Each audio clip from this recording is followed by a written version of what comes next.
Hi guys.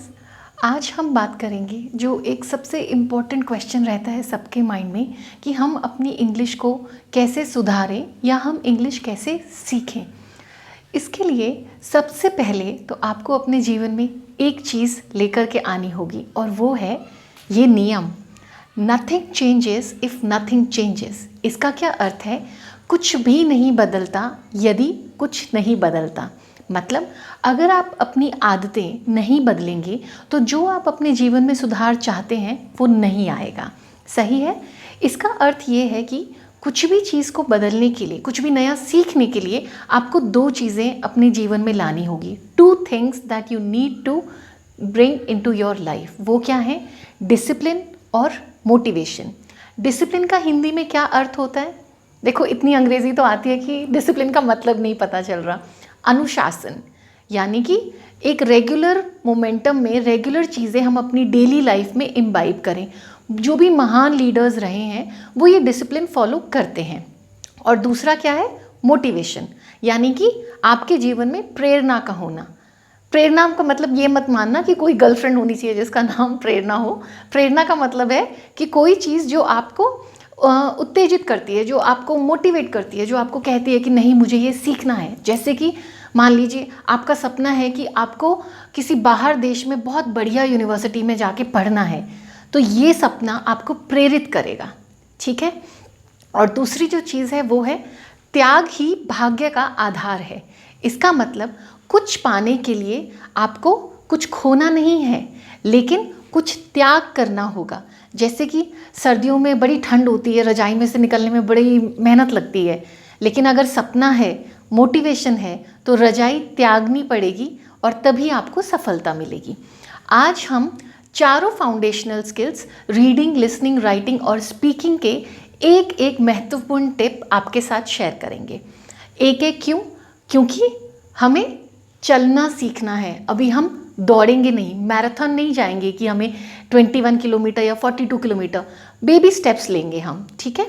जो ये आदतें आज मैं आपके साथ शेयर कर रही हूँ, ये मुझे बहुत बेनिफिट इनसे मिला है।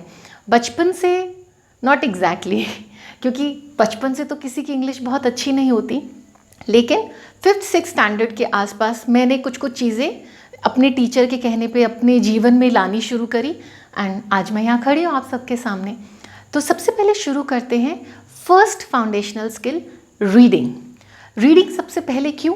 क्योंकि अगर रीडिंग आपकी ठीक हो गई है तो लिखना, बोलना और सुनना सब इसके साथ हो जाएगा। अब सब लोग कहेंगे आपको कि न्यूज़पेपर पढ़ो, बुक्स पढ़ो, ये पढ़ो, वो पढ़ो। सबसे पहले आप अपनी जो आपकी पसंदीदा, जो आपका एक सेगमेंट है या आपको जो चीज़ें पसंद हैं, आप वो सबसे पहले साइड में करो। साइड में करो मतलब कि अगर आपको क्रिकेट पसंद है तो आप क्रिकेट से रिलेटेड पढ़ना शुरू करो। अगर आपको हीरो हीरोइंस में, एक्टर एक्ट्रेसेस में इंटरेस्ट है तो बॉलीवुड से रिलेटेड पढ़ना शुरू करो। अगर आपको कार रेसिंग में इंटरेस्ट है तो आप उससे रिलेटेड पढ़ना शुरू करो। यानी कि जो आपका इंटरेस्ट का एरिया है उसी से संबंधित आप पढ़ना शुरू करेंगे। जब आप पढ़ रहे हो तो एक काम मेरे लिए करो, आप अपना एक रजिस्टर मेंटेन कर लो और जो भी वर्ड्स आपको नहीं समझ में आते हैं आप उसमें लिख के डिक्शनरी से मीनिंग करके उसको साइड पे रख दो। हमें वोकैबलरी के 500 वर्ड्स एक दिन में नहीं सीखने हैं और ना ही आपको इसकी ज़रूरत होती है।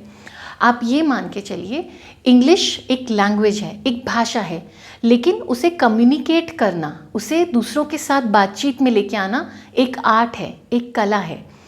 कैसे?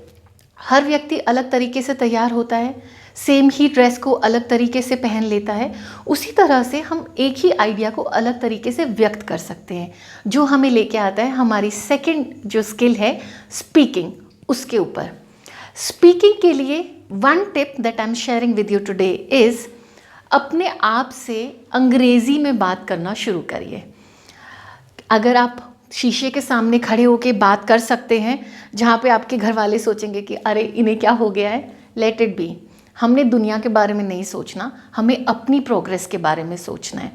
अगर ये नहीं कर सकते हो तो सोचते तो सभी हैं, कोई खाली दिमाग तो शैतान का घर होता है, राइट? तो अगर हम बैठे हैं, हम कुछ सोच रहे हैं, अब थोड़ा थोड़ा इंग्लिश में सोचना शुरू करिए। आपको खुद नहीं पता लेकिन आपको इंग्लिश ऑलरेडी आती है। जैसे डिसिप्लिन का हिंदी का शब्द आपको नहीं याद आ रहा था तो डिसिप्लिन इंग्लिश हो गई। तो टुकड़ों में चाहे सोचिए, मुझे मार्केट जाना है, मुझे मार्केट गो, मार्केट और गो दो इंग्लिश के वर्ड है। चाहे थोड़ा एरर में सोचिए, I have to go to the market, ऐसे भी आप बोल सकते हैं, लेकिन गो वर्ड लेके आ जाइए अपने, ठीक है। तो ये हो गई हमारी स्पीकिंग के लिए, सोचना है हमें इंग्लिश में। मुझे इससे बहुत हेल्प मिली थी एंड आई होप आप प्रैक्टिस करेंगे तो आपको भी हेल्प मिलेगी। अब हमारी तीसरी जो फाउंडेशनल स्किल है वो आ जाती है लिसनिंग।